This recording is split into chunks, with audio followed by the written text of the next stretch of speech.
Hello, hello, and welcome to Unfiltered Eat Better, Think Better series. This is where we get real about our emotions, mindset, connection to food, and healing, and what it really takes to break free and feel good in your body and life again.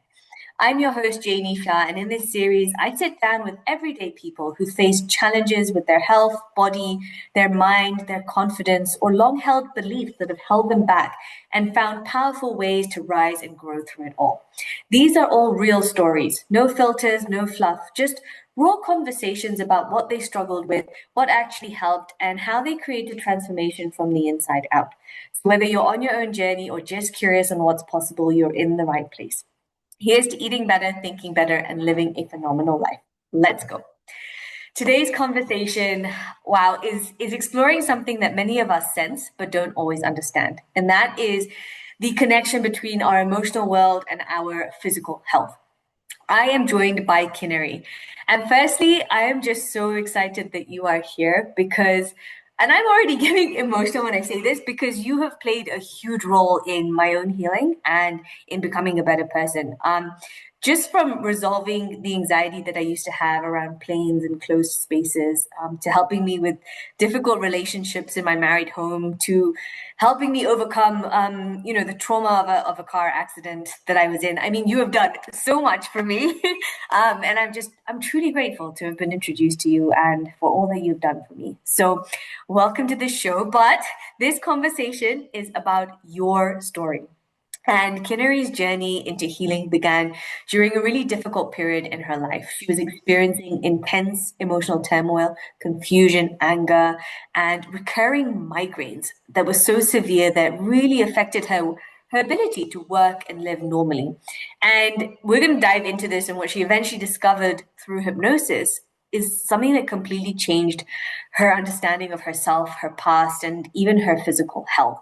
And in fact, the turning point came when she uncovered a really deeply buried trauma connected to the loss of her younger sister and something that she hadn't fully processed for years. And what followed was not just emotional healing, but a transformation in how she relates to herself. So, Kinneri, thank you so much for being here and for being open to sharing your story. Thank you, Janie. Thank you. That was quite a bit. Um, thank Yeah. you for having me here today. And yeah, I had no idea how this death of my younger sister had impacted every area of my life, Mm. emotionally, in my health, in my relationships, in everything that I was doing in my life. And again, I was so deeply repressed that I had no idea. I just kept going on and on and on Yeah. until one day there was a breaking point. Yeah. And I think so before we talk about that breaking point, before we talk about the shift that actually happened, I'd love to understand what life was like for you before. And, when you look back at that version of yourself, emotionally, mentally, physically, what was going on inside of you? When I look at what started this journey just before that, I Mm. was in the corporate world. I was an HR manager, and like it was a good but challenging job. Not that I did not like it, it's just that I couldn't handle it. And over time, what started happening was I was emotionally wrought, emotionally frightened. I was losing confidence and esteem. I was, I think, just besides myself. And at some point, all this started kind of caving in into me. And I think I was bordering a bit of depression, but Mhm. I just didn't. I was burnt out. I was fatigued, but I kept on going. The point was that I never stopped, and I should have. And then I used to get migraines that were just crazy. Yeah. So I had to put a stop to it. And one fine day, I decided I can't take anymore, and I resigned. And From in the job. between that, from the job, Okay. before I resigned, I had gone to doctors. I had sought help, medical help. Like, why am I going through all this? Not only migraines, my digestive system was affected. I couldn't eat. I was always under, like, I was going through a lot of reflux, acidity, and my back had started giving up right from the base of the skull. Literally, it was the nerves were getting trapped. Clearly, there was a lot of stress. And Right. I did physiotherapy, I did chiropractic treatment, I did everything. But what wasn't getting resolved was the stress that I was holding inside of me, which was emotional. So Yeah. even doctors couldn't find anything. I'd gone for a CT scan as well. Nothing. Nothing could prove why the migraines were there. And it Mhm. was so bad that I had to take strong painkillers, which would make sedate me for about 12 hours at a go. I couldn't have functioned like that. Oh, So, true. so I knew that I had to seek some alternative methods. But in the meanwhile, I was still on strong painkillers. And then I started, sorry, yes? But yeah, I was going to ask, did you at that time think it was all connected to the job and the stress of the role you were playing? Or what was going on in your mind at the time that all this was happening and then doctors couldn't really tell you what was going on? I honestly had no idea that there was an emotional component to it. I really Yeah. did not know. All I wanted to do was figure out things. In that space, when I was going through all this, the whole self-help industry had emerged. The Secret and Louise Hay and Wayne Dyer and Deepak Chopra, and like I read and read and read, and it was nice. I had started meditating. I was meditating from long time ago, but it wasn't really helping. So I was Okay. trying to do a lot to figure out things, but I couldn't get to the place where the beginning was.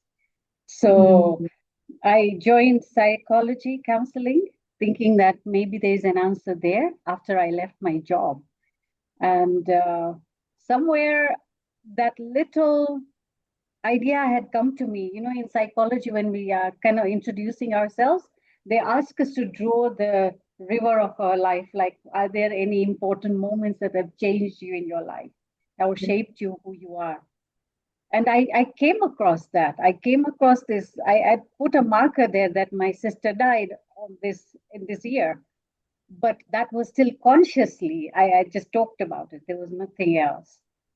And yeah. this was around the time of Westgate attack. And so when I graduated, I had just done a higher diploma, and they were asking me to go for a master's degree, and I wasn't ready. I was like, this is too much. But I was trying to help a couple of people overcome PTSD, and I couldn't because they kept coming and coming, and then go back home. I would talk to them, I would listen to them, but there was no significant change happening. So I knew that, okay, this is not where I want to be. My health hadn't changed in any way in the meanwhile. I was still going through things and I was still on medication. Then somebody suggested, while you're doing all this, the new age thing that would come up was neuro linguistic programming. Why don't you try that? I was very excited because in the books that I had read, there was mention of NLP, definitely. So, and my point of interest was the subconscious. I knew that there's something that I'm not uncovering yet, but I Yeah. know that there is an answer there. I did NLP. I worked with it for a while, but I still felt like something was missing there. If I don't get an answer to me, then what's the point? And Mm, so I was then trying to find hypnotherapy. In NLP, there is an element of hypnotherapy, but not like what I've now learned. right. So I had called India and I was trying to find where can I go to learn hypnotherapy. And funny enough, I had uh, contacted this institution that I am in right now, ECA, and they said that they don't have one particular course, one level in one city, like it is other in different cities, and we Oh, are Kenyans, we're not Indians. So I don't know India, and I don't think I can cannot find a way there. I left that idea for a while, but true enough, like I guess the universe was transpiring and bring right. what I really need, because somewhere the inner calling was already there. And Mhm. one fine day, I'm reading the Asian Weekly, and there's a huge advertisement saying, Yuvraj Kapadia in town. I tell you, Janie, I think I was over the moon. I And this knew I was from Eka. This was the course you were looking at anyways. exactly. That was what I was looking for in India. At that time, they were called the California Institute of Hypnosis. They were Okay. not called ECHA. So he was coming to town, and this is many years back. I decided I'm going, and my husband goes like, "We've just traveled. We don't have that much money. How are you going to make it?" I said, "I have to go. At least let me go for this one weekend that he's there, and then we shall see." First half day, and I knew I was in the right place because how he explained the subconscious mind, I could trace it back. Um, I hadn't dealt with my emotions yet, but I was able to trace back certain things. Mhm. And that to me was already a small breakthrough. And I Wow. knew Okay, this I is have to where, ask you, tell me yeah. how you explain the subconscious mind. Because I think that's the field I work in, and it's always so great when we can share different people's understandings of the subconscious. So Yeah. how did he explain that?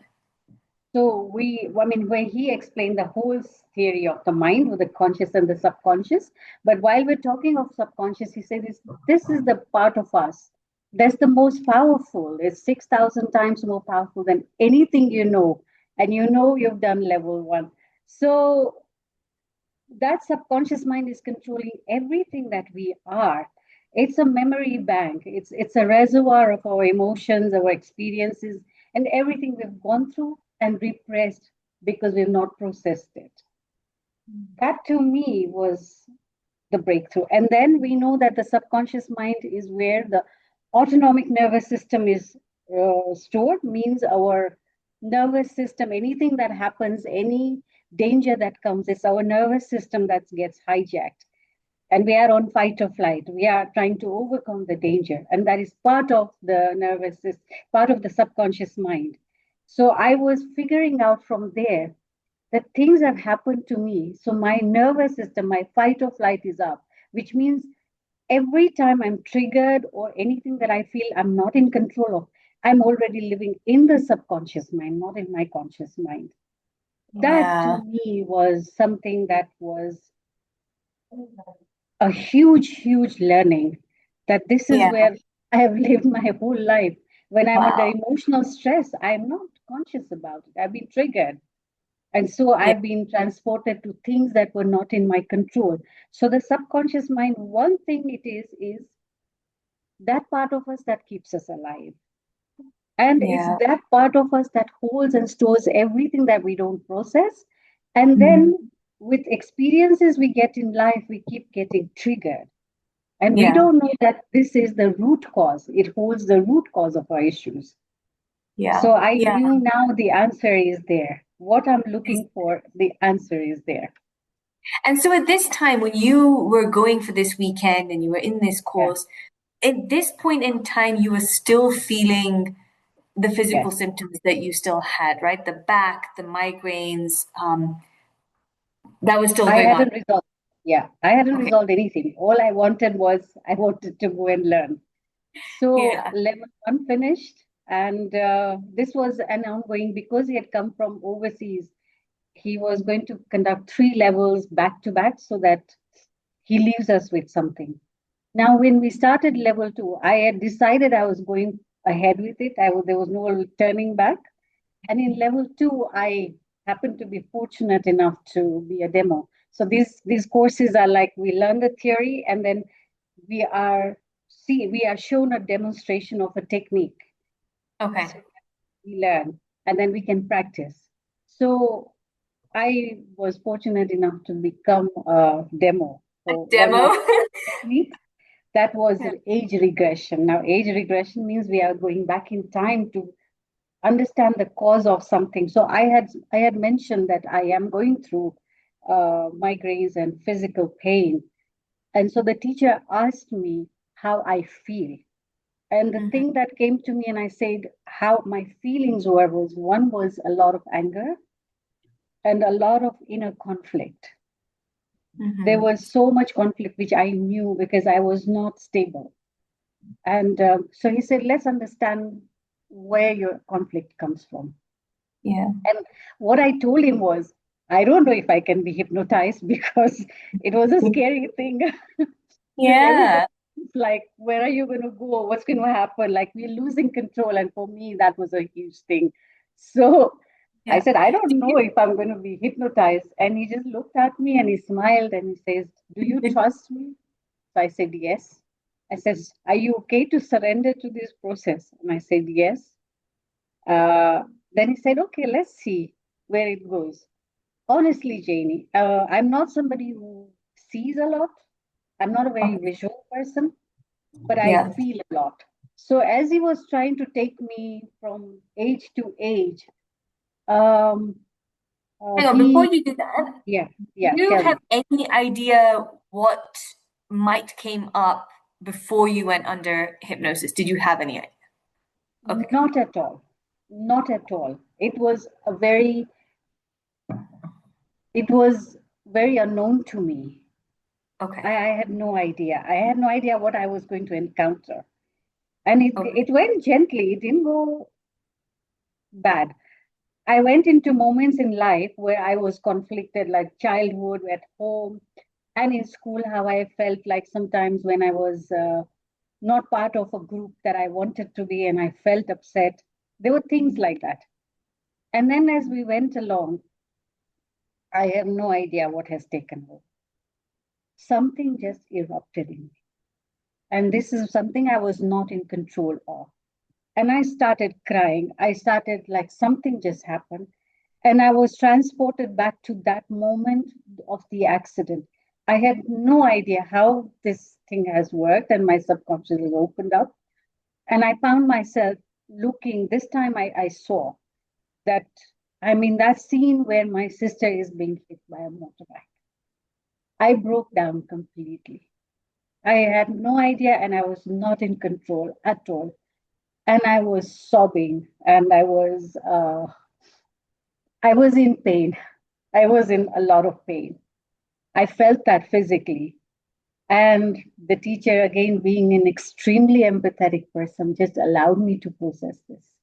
He just asked me enough questions to direct me, but allowed me to process. It took a while, a few minutes.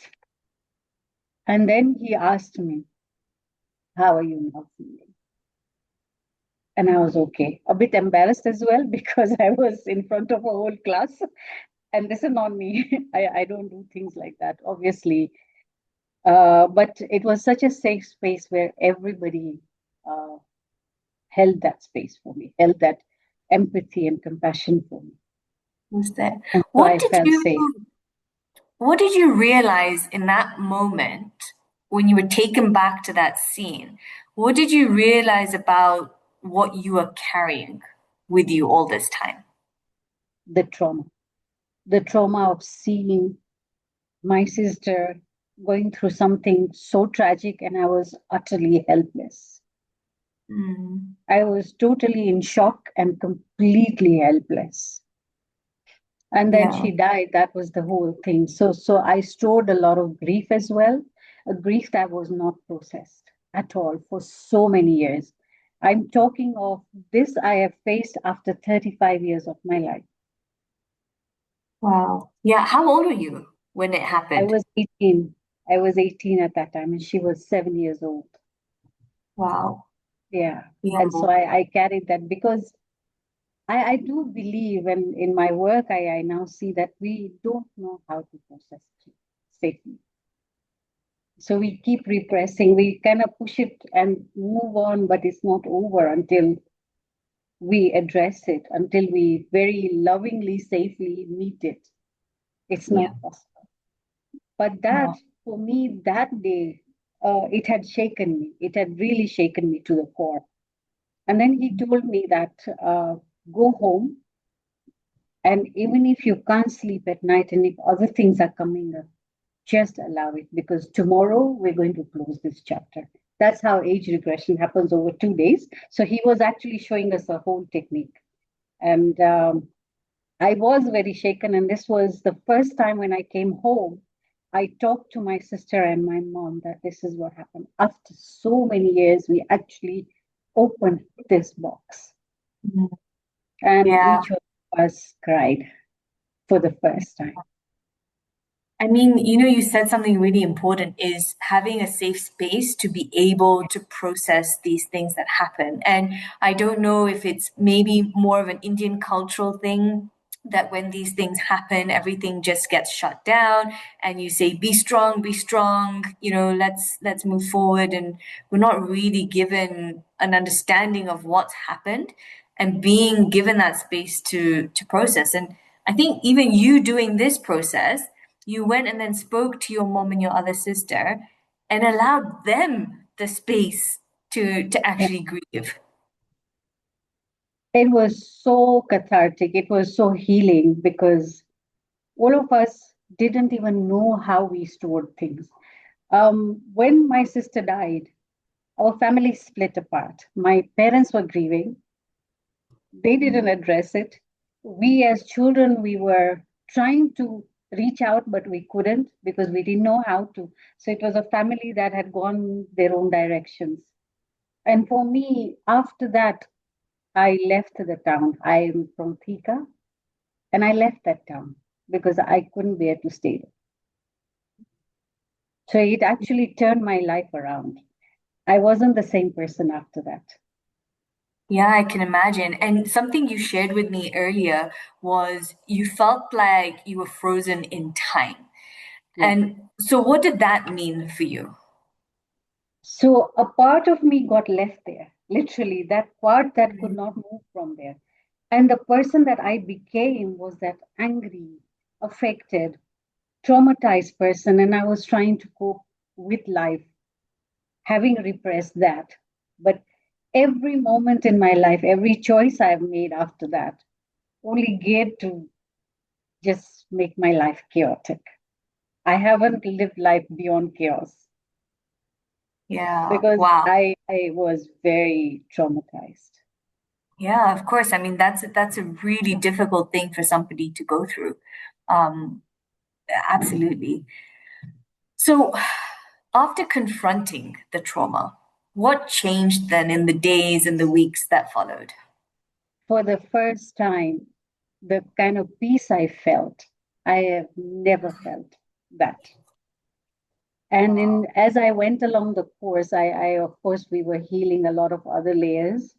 The first thing that I noticed, and this was literally within about 3 weeks, my migraines had started disappearing. That was the first point of transformation for me. I was blown. I was like, this is magic. How can this be possible when I had released what I had stored for so long? And when I was healing my emotions, my body had started changing. There cannot be something better than that. To me, that Yeah, belief was sealed that yes, hypnotherapy has so much value because we're addressing the root cause. And we're not, cause yeah, and we're doing it so safely that it's not re traumatizing, but it's only reliving to release the trauma. yeah, yeah. I think this reminds me as well of the book. I don't know if you've come across it by Dr. Gabor Mate, When the Body Says No. Yeah. And it's literally talking about when your body holds on to all these things that you may have gone on in life, that stress that you are holding on to that you don't even realize. Your body then starts to show up these physical symptoms saying, listen, if you're not going to listen to me, then I'm going to have to physically tell you to stop and listen. And, in a way, this was surfacing for you in the back pain and the migraines. Your body was just trying to tell you, Kinneri, please, I need you to Stop. look at Yeah. something. Stop. Stop. That's what it was telling me. Yeah. And I did stop and I did You listen to did, it, yeah. but it showed me. Uh, and then, funny enough, my back pain didn't go immediately, but over time, I think within a year, it started resolving itself. I didn't have to go for physio anymore. That was the Wow. nicest part. I what had happened is my left hand had started getting affected. And us girls, if we don't roll chapatis, then we are not girls. So I couldn't. I couldn't. And so that the swelling, the inflammation started reducing. That was the sign that I saw. It was it was a different feeling for me. I cannot tell you how much. My emotional state, the anger that I had lived with, it was coming down. It was coming down. And Janie, the first thing that I was able to do after a long time was to to forgive. Let's say to forgive first myself for going through all this, and to forgive the person, because in this curriculum that I learned, we learn about the metaphysics of the soul as well, where we learn about past lives and the karmic effect we have on our lives today. So I was able to forgive that maybe there is a bigger reason that I don't know about, but I'm not going to hold this against the person who did it. Yeah. Yeah. Yeah. That for me was very relieving as well, that I finally put it behind me. Yeah. And imagine how much space that was taking up inside your body to hold on to that. Completely, completely. And today I Goodness. see that that person who I was and today who I am, I'm so much more lighter and flowing. The other thing that changed in my life, I think maybe when we are holding so much, our, our life is also sabotaged because of that. Like the energy and frequency which we live with, we're not able to attract anything beyond what it is. So when I was releasing these emotions, I had the opportunity of opening my first hypnotherapy healing space. And that would have never happened if I hadn't gotten out of this. Yeah. It's So, it's so actually at like, many levels, yeah, it's so many levels. It's like what you were saying initially when you were doing the psychology and you were trying to yeah, work with those clients with PTSD. It's almost like because you were stuck and frozen in time and you were not at that energy and frequency where you had also held and healed your yeah. trauma, you were not able to hold that space for them. And now, because you have done that, you've come through that, now you can. Now I can. I am so much lighter. I can't tell you how much. And today, when I get people with grief, I know exactly what they're going through. And that Yeah. holds so much value that I'm able to hold that space for people to process it quietly, safely, and in their own space, but come out feeling so much better. And then I do get testimonials as well of Yeah. how they feel. But this is why this work I feel is so important, just to understand your subconscious mind, and why this program that we keep running in our lives, these viruses that sabotage our Mm. lives, and we're just not finding ourselves in a good space. Yeah, Yeah. yeah, absolutely. And what do you feel this taught you about the connection between emotions and the body? Whatever we don't process. Say, I'll give you an example. Today, say I've had maybe a bad day, like things were not going right.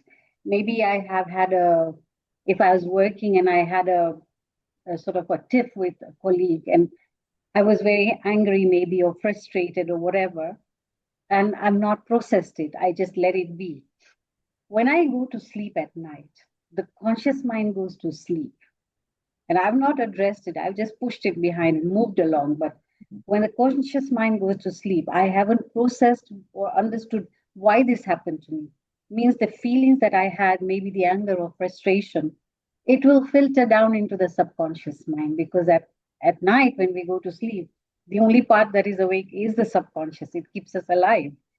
So Yeah. now, when it goes into the subconscious mind, this is where now it finds a space in the body. The subconscious and the body are interconnected. What it's the body, the mind is the invisible body. The visible mind is the invisible body. Means whatever we're not processing will find a place in our body, which is how it's connected. And when it finds a place in the body, we're creating that energy and vibration within us and around us. Now, that unprocessed feeling is what will keep triggering because we've not dealt with it. Mm. That's the whole power of healing, that now I'm okay with it, I'm at peace. I don't need to control. I don't need it to control me. And so Right. when we release that, then we are living with a new choice, new energy, new feeling. Yeah. Yeah, Yeah. that's so the body is so important to let it release from the body, because the body will hold everything.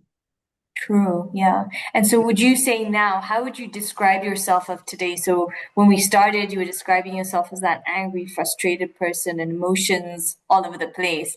So who would you say you are now? A different person. So let me go back to this is something that may be understood, may not be understood, but something very phenomenal had happened in that moment when I healed it. I didn't know that in that accident, my sister, in a moment of what had happened is the motorbike hit her from the back. She flew about 6, 7 feet and then she crashed down on the ground, and the ground was concrete. So she hemorrhaged her brain. Now, in that moment, and this is my visual, I'm talking about what I saw. Her, if you believe in it, like when she was in that moment of trauma, her consciousness, part of it is out of her, definitely. Mm, And in me watching this, I am besides myself in shock of what has happened, frightened, and my consciousness is here. She has taken space in me because I was the only safety she had, and I'm lost, nowhere to be seen in my own consciousness. So for 35 years, Janie, I don't know who I was because my sister was attached to me and controlling my life. The fear, confusion, conflict, everything that she had felt in the moment was influencing me unconsciously. So when I released that, I and obviously reconnected back to me with that, the healed person, the healed consciousness. Now I'm figuring myself out. Like I'm not that person who I was. I am different. And if I call myself, I am like lighter, more in touch with myself, grounded today, this age in this body and this mind pretty much here, not flying anywhere. So who I am is a person who looks forward to the day, to life. yeah. Wow, I love that. And, just to share here as well is that even for anyone who's watching or listening, if you don't believe in this side of spirituality, let's say, in these lives and this consciousness, at the end of the day, it's still all energy work that's there. That the experience you had in that moment affected you energetically. And whichever way that comes up for you, this is how you are then able to process and let that energy out so that you can now be you and let the feelings and experiences and meanings that came to you at that time also go. Because sometimes people get a little bit spooked, and maybe we need to talk about this, right? Because sometimes people get a little bit spooked about hearing this and then thinking, oh, maybe this is like dark magic or I don't know, darkness in some sense or form. But Yeah. I'll share a little bit about what I've experienced, and actually in a session with you, I was never the person. If you had asked me like 6 years ago, who would believe in this consciousness and soul and a subconscious and past lives or anything. But there was actually a moment back in 20, of 2019 or 2020 when my aunt was moving to the UK and my aunt was really, really sick. And, generally when I'm saying bye to a person, it's a normal reaction to be sad when someone you love is leaving the country and moving somewhere else. But I was having like an abnormal reaction. Like I was overly really upset about this situation and it was putting me down by a lot, and I'm not a person who usually feels down for longer than a very like not longer than a day, but this was really affecting me. And I remember coming to see you actually for this, saying that look, I don't get it. For days and days I've been really down about my aunt moving, and when we kind of went to go and find out what's the root cause about this attachment, it was something similar in the sense that we had had a shared past experience, my soul and my aunt's soul, where she had departed suddenly. And in that experience, we didn't have a chance to actually say goodbye. We didn't have a chance to process what had happened. And it was almost like that same scenario was repeating again in this current lifetime. And now, whether I say it's a past life or whether that was a way for me to be able to understand the emotions that I was going through today, it helped me so significantly that after that session, I was like lighter. I was like, okay, I understand where this is coming from, and we're here today. And it's okay. We say goodbye, but that's not the end of it. It's fine. And so I kind of wanted to just explain that a little bit as well, that it doesn't have to be that. It's just the way you view and process things that can help. Even if we don't believe in it or whatever it is, the point is we're feeling it. And there Mm, is a reason for that feeling. So it's just uncovering. And if that whatever we've encountered has made a difference, that's the whole proof. mm, So, like you said, that there was something unfinished, and that unfinished energy that was left behind was impacting you and triggering you today to not be at peace. And this is mm, not you. So, just putting that to peace, getting clarity and understanding, you were able to release that. mm. And that's the whole thing. So, it's not about belief, but today we know that the whole world has opened up and we are questioning a lot of things. Mm. What we tend to believe is what is physical and what is seen, but a lot is Yeah, happening behind the scenes. And the subconscious, like I said, is that part of us that controls us. This is who we are. And yeah, it's so invisible. We can't see yeah. it. We know the feelings. So when we talk of gut feelings, can we quantify gut feelings? We can't, but it's there. It's there. Yeah. Yeah. So I've learned that I go with feelings now. Mm, Whatever it is I feel is the right thing for me because my body is speaking. And the body cannot say, body cannot deny, body cannot show anything beyond that. So mm. feeling is the most important. And the feelings are what dictates our life pretty much. How we Yeah, think, how we behave, all this comes from how we feel. So yeah. healing feelings is what heals our lives. That to me was my biggest lesson. Yeah. Wow. Yeah, I love that. One of the really powerful perspectives that you shared with me earlier is the idea that now you are not the victim of your life. You are the author of your story. So how did your identity or even way of being change when you stopped seeing yourself as a victim of what happened? I am more in charge of me. That's how I would put it. Like when I wake up every morning, I know this is me and I'm in charge of my life. I Mm, am empowered enough to stay in my power. Like this is who I am. This is me in my life, in charge of my life. So when I am in charge, then I won't allow others to control me or anything else. Even if it comes, one of the things that I have practiced in my life now is I feel emotional because this is where we are. All humans are emotional, but mm, I don't let the emotion control me. I am grounded enough to let the emotion process and let it go rather than me sleeping with it. I don't know if I can share this, but this is one thing that I've been practicing for a long time. Every night before I go to sleep, because we know that we experience trance every day. It's not a strange phenomenon anymore.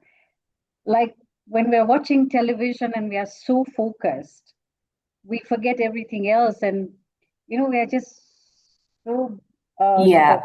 into it that we are anyway entranced by what's happening. Or Mm, if we're reading a book and it's so engrossing, we are already in that trance of that moment. So trance yeah. is just that mild version. Hypnosis is a little deeper, but that's the whole process. When we just about to go to sleep, we are in an altered state in between. We're not fully asleep and we're not fully awake. And in that moment, what I do is before actually I go to sleep, I take a reflection of the day, like I review the day. What happened, and was there any moments that I need to sort out? Because things will happen.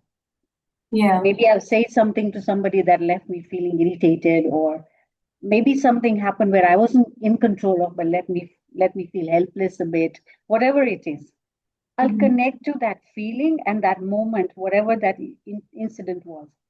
I sort it out in my own mind that, okay, it happened. If I felt helpless, I wasn't in control of it, I let it go. Now I've understood it. so that when I sleep, I am not taking it into my subconscious. Like I said, when we sleep with Yeah. unprocessed things, it will control us. So now Yeah. I've learned to let it go so that I don't hold it, which means when I wake up in the morning, I don't have the past days issues with me or the past issues. That has Yeah. made so much space within me to be in the moment Mm. rather than triggered by past and also worrying too much about beyond. So Beyond. it's Wow. about coming to this moment and literally fully trying to fully live it. I can't do it fully, but yes, I try to. Yeah, I love Yeah, that. Thank you for sharing that. It's a super powerful practice. it is. It is. And what Yeah. I notice also is when I'm in that moment and I think of something truly, it tends to manifest.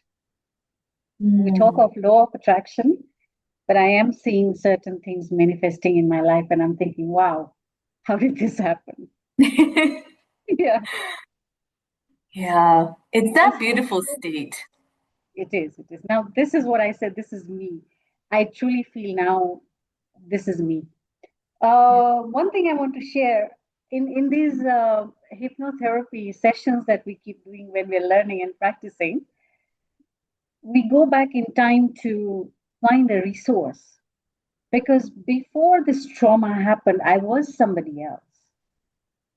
I wasn't that Kinneri who I became. I was somebody else. And literally just before the trauma, we were happily, me and my sister, we were walking along a path and we were going to my uncle's house whose son was getting married. Imagine the happiness, that the excitement we were going with. We were going to Yeah. go for dinner and the whole family, many guests had come. So we were part of the whole family. So we were happily going. Trauma took away that happiness.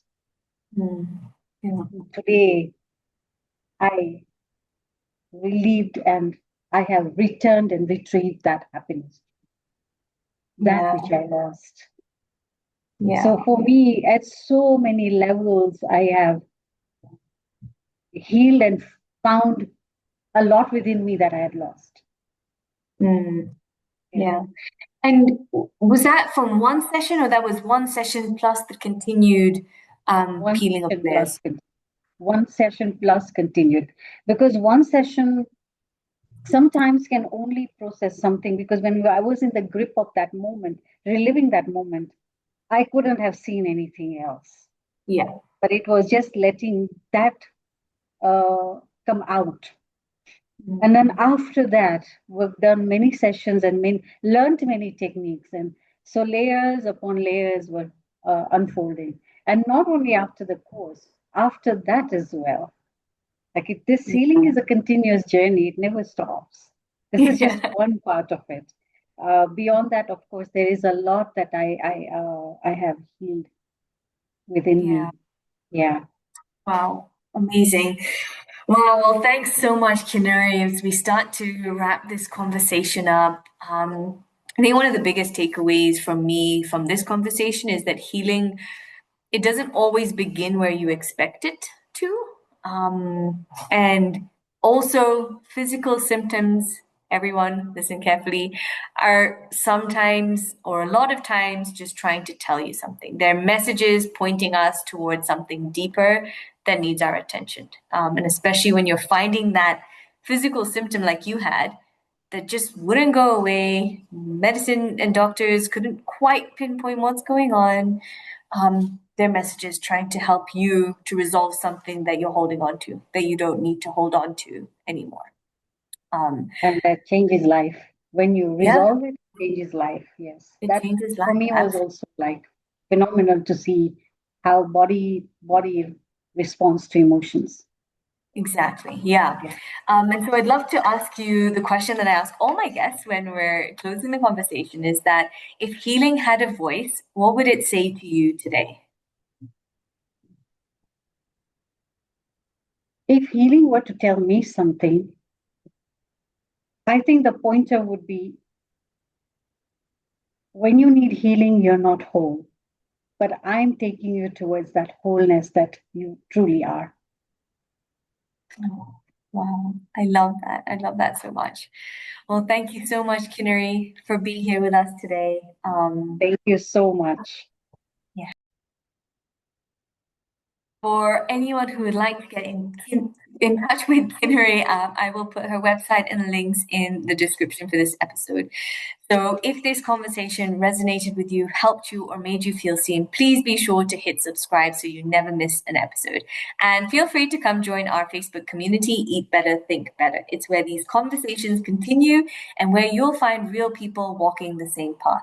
So if you're ready to go deeper in your own journey, whether it's your relationship with food, shifting your mindset, or breaking free from beliefs that are holding you back, you'll find more support, resources, and ways to work with me at www.eatbetterthinkbetter.com. So until next time, here's to eating better, thinking better, and living a phenomenal life. Let's go.